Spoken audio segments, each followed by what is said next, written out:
Alright, so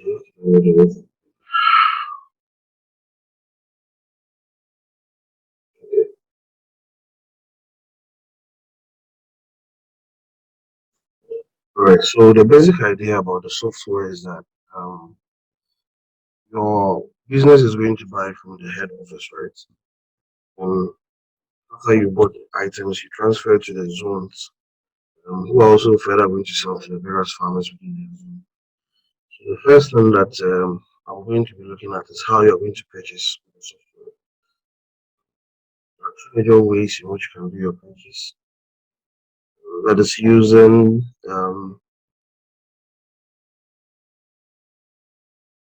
the payments tab. Payment tab, you can use it when you are dealing with purchases that you are paying cash for. And in an instance where you are going to going to pay on credit, then it becomes pertinent that you use a payment or a purchase invoice for that transaction. So the first thing that we are going to look at is basically just purchasing the item from your supplier. You come to the payment tab, click on the new payment, using today's date. Now the reference box is where you can enter the receipt number that um, receipt number on the supplier's invoice or receipt, right?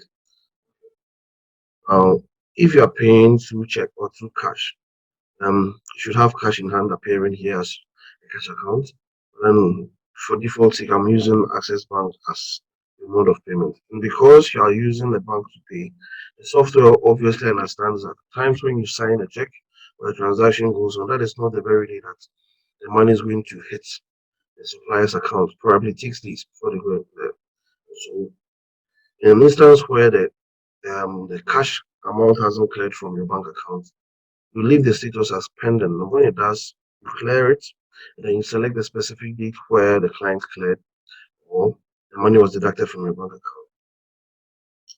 Supplier, we are using Keyboard Agrochemical, and this is simply a cash purchase. Let's say it's your first cash purchase.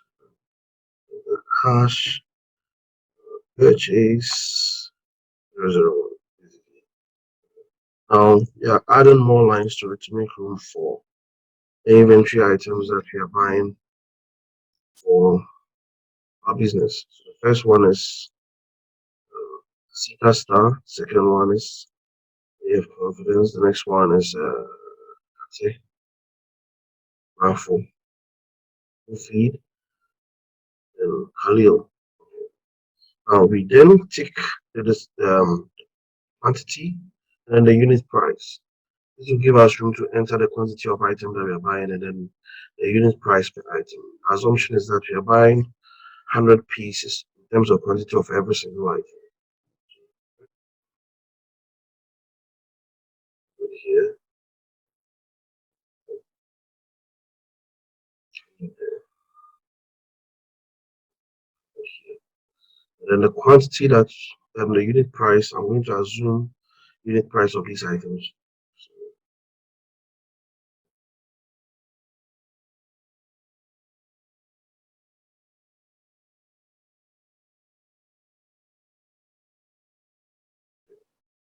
So basically, this is the total value of the items that you are buying.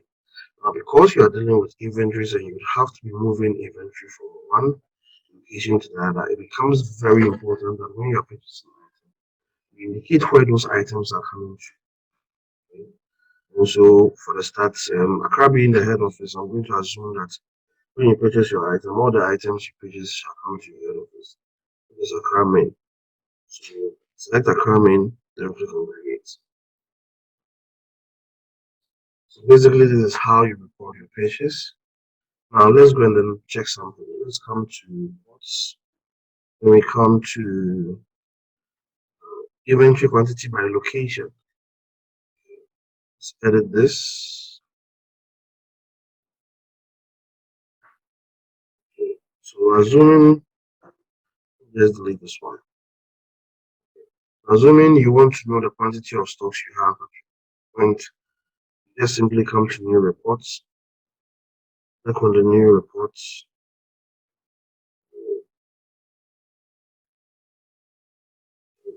a bit slow. Okay, new report is as today. We can further add a description. And yes, customer, I want to select the specific locations where I want to know the quantity of items that they have. Right? We have car main, 1, 2, 3, and 4. Okay. I realize that zone 1, none of these items are here. Zone 2 the same, zone 3 the same, zone 4. Then we have 100 pieces of the first 5 items that we produced. Showing up for what are coming.